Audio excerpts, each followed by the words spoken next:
एक किसी वेदांती ने हमसे पूछा कि ये रूप नाम का आश्रय कितनी देर के लिए लिया जाए। भगवान का रूप, उनकी नासिका भाल कपोल, चूंकि मधुसूदन सरस्वती यही कहते हैं कि मैं किसी और को नहीं जानता,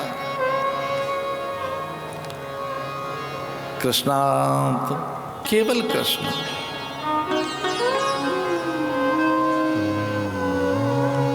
सुंदर कृष्ण। तो रूप नाम का आश्रय कितनी देर का? चलिए बताते हैं वेदांत क्या कहता है। अगर आप जंगल में गए हैं और आपके पैर में कांटा धंस गया है, तो जंगल में है और आपके पैर में कांटा चुभ गया है और वो कांटा धंस गया है, और ऐसा हुआ किसी के, जंगल में गया और कांटा लग गया। आजकल लोग नहीं जानते इस बात को, हमारे साथ तो बहुत बार हुआ, जब हम जंगलों में थे तब हुआ, अनेक बार हुआ। पैर में कांटा लग गया है तो जानते हो कांटा लगने के बाद व्यक्ति जंगल में क्या याद करता है और क्या ढूंढता है। जंगल में कांटा लग गया पैर में, तो पैर में कांटे को लगने के बाद जो दूसरी चीज याद आती है वो है कांटा, कि को कांटा और ढूंढ लें। जंगल में आप गए हैं, पैर में कांटा धंस गया है, उसे निकालने के लिए एक और कांटा ढूंढ रहे हैं आप, नुकीला सा, बड़ा सा, और फिर धंसे हुए कांटे को युक्ति से आप उसे निकाल देते हैं। जो धंसा हुआ पैर में कांटा है, जिसे चुभन है, पीड़ा है, उसे ज्वर भी हो सकता है, अथवा जो लंबे समय तक की पीड़ा दे रहा है, ऐसे कांटे को बुद्धिमान व्यक्ति कांटा निकालकर, कांटा लेकर उसे निकाल देता है। अब प्रश्न ये है कि जो कांटा निकाल दिया गया वो तो गया, पर जो हाथ में उसका क्या हुआ? तो जैसे ही पैर में से कांटा निकला तो इस हाथ में जो कांटा है वो उसी समय छूट जाएगा कि अब काम बन गया इसका, उसे लेके नहीं चलोगे। वेदांती कहते हैं रूप नाम का साधन ऐसा है, फिर अपने आप ही आंख बंद हो जाएगी, फिर अपने आप ही आपके साधन सिद्ध हो जाएंगे। नारायण स्मृति कहते हुए सुखदेव मुनि कहते हैं भगवान की स्मृति बनी रहे, ये जन्म का लाभ है। अगर भगवत स्मृति बनी रही तो फिर कोई चुभन नहीं रहेगी। इसमें नाम का आश्रय लीजिए। कल्पांत में एक नारायण, उनके नाभि कमल से ब्रह्मा, और उसमें उस संकल्प की साकारता की व्याकुलता पैदा हुई जो ब्रह्म का संकल्प है। श्रीमद् भागवत कहती है भगवान का एक ही संकल्प है कि मैं अनेक हो जाऊं, विविध हो जाऊं, विस्तृत हो जाऊं, विराट हो जाऊं, वैविध्य हो जाऊं, बहुरूप बन जाऊं, मुझ में बहुविधता, वैविध्यता, अनेकता, अनेक रूपता प्रकट हो। इसलिए उपनिषदों में कहा गया एको हम बहुश्याम।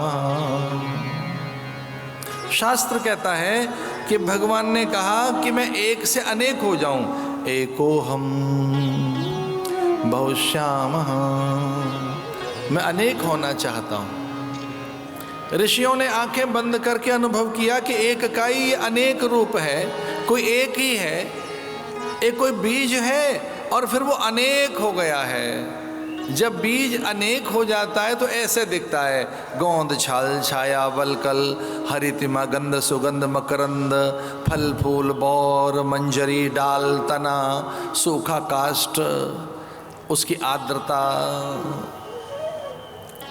सबके अलग अलग अलग अलग गुण धर्म है। एक से अनेक हो गया वो, छाल अलग है, छाया अलग है, आर्द्रता अलग है, प्राणवायु अलग है, उसे फल कुछ और है, गुठली कुछ और है, छिलका कुछ और है, जड़ें कुछ और हैं, तना कुछ और है, सूखी लकड़ियां कुछ और हैं। मैं एक से अनेक हो जाऊं तो उनके नाभि कमल से ब्रह्मा, और फिर उनके आदेश की सिद्धि के लिए ब्रह्मा के मन से मनु की उत्पत्ति बताई गई है। आधे हिस्से से मनु दाएं भाग से वाम भाग से शतरूपा, शत शत रूपों को धारण करने वाली शतरूपा, और मनु शतरूपा से ही ऐसा कहते हैं मैथुनी सृष्टि आरंभ हुई। यद्यपि उससे पूर्व में भगवदीय सृष्टि थी, संकल्पमयी सृष्टि, मनोमयी सृष्टि, ज्ञानमयी सृष्टि। सृष्टि दो प्रकार से पैदा होती है, एक सृष्टि बिंदु, दूसरी नाद अनहद से। नादमयी सृष्टि थी, विचार की सृष्टि थी। एक सृष्टि थी मनोमयी, संकल्पमयी। सृष्टि में मूल में संकल्प ही है। संकल्प जैसा होगा, विचार जैसे होंगे, वैसा कुछ कैनवस पर चित्र उतरता है। केवल तूलिका में उतने गुण नहीं है। तूलिका अथवा रंग अपने से नहीं चित्रित होते, कैनवस पर जो चित्र बन रहा है वो कल्पना के अनुरूप बन रहा है। तो पहले कल्पना है, पहले संकल्प है, पहले विचार है। तो जैसा विचार होता है वैसी सृष्टि होती है, जैसा संकल्प होगा वैसी सृष्टि होगी। इसलिए वेद आज्ञा है कि हम पहले मनुष्य बने। मनुर्भव तन्मे मना शुभ संकल्प मस्तु, शुभ संकल्प रखे जाएं। तो पहले संकल्प में ही सृष्टि थी, और फिर ये मनोमयी और ये मैथुनी सृष्टि।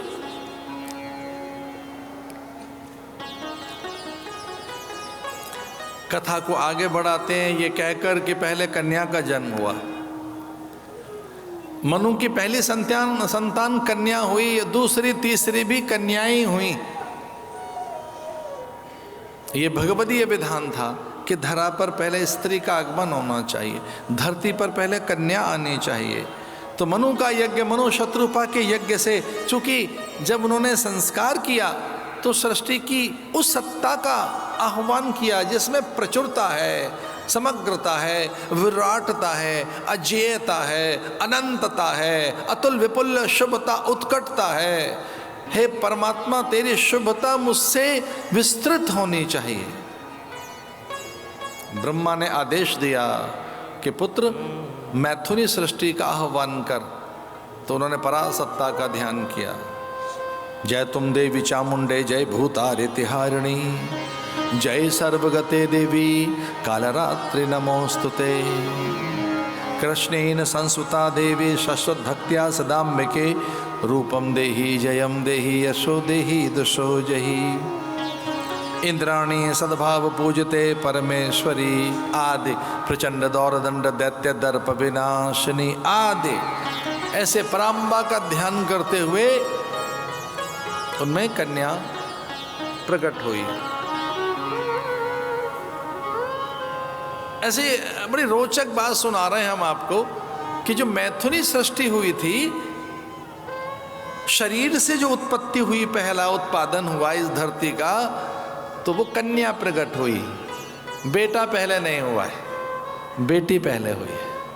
तो आपके घर में बेटी पहले पैदा हो तो समझना कि परमात्मा का शुभ संकेत है ये।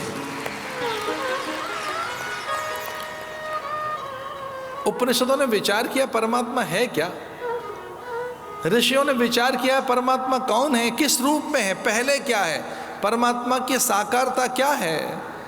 तो विचार करते हुए ऋषियों ने अनुभव किया, और ये वेद मंत्र है, त्वम स्त्री पमना से त्वम कुमार उतवा कुमारी, त्वम स्त्री। परमात्मा, अरे परमात्मा तू पहले स्त्री है, तभी तो ब्रह्मा को पैदा करता है। पमना से त्वम, फिर पुरुष होगा, अग्नि होगा, प्रजापति होगा, फिर वैश्वानर होगा, अथवा अम्बर अग्नि जलवायु निहारिका नक्षत्र तो बाद में है।